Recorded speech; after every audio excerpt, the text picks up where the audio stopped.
మనం ఆ రోజు 12,500 కోట్ల రూపాయలు మనం ఇరిగేషన్ పైన రాయలసీమకు ఖర్చు పెట్టిన పార్టీ తెలుగుదేశం పార్టీ.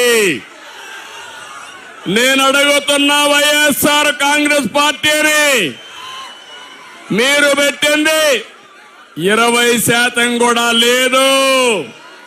నేను సవాలు విసురుతున్నా, మీరెంత ఖర్చు పెట్టారో చెప్పమని ఈ పీలేరు సభ ద్వారా సవాలు విసురుతున్నా.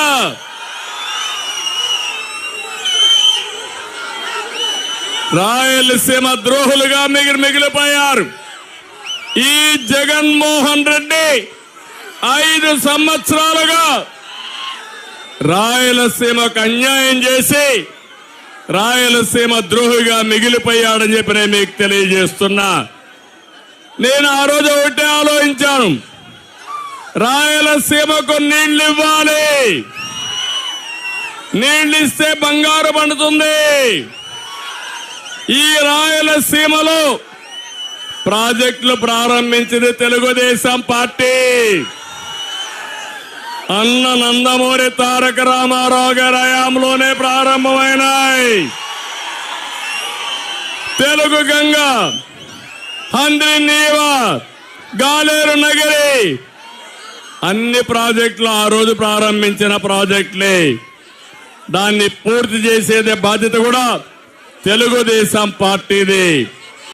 నేను ఒకటే మిమ్మల్ని అందరినీ విజ్ఞప్తి చేస్తున్నా, ఎన్నికలు దగ్గర పడుతున్నాయి, జగన్మోహన్ రెడ్డి అబద్ధాలు పెరిగిపోతున్నాయి.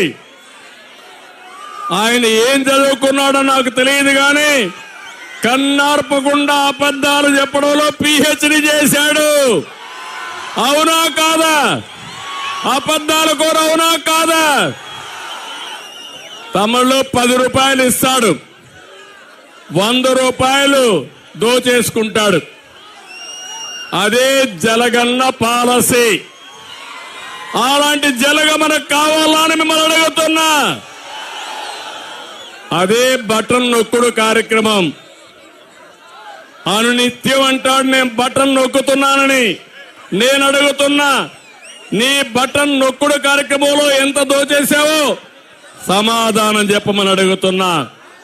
ఒక్క విషయం మీరు ఆలోచించండి, ఇదే రాష్ట్రం, ఇదే ప్రజలు, కేవలం మారింది ప్రభుత్వం మాత్రమే.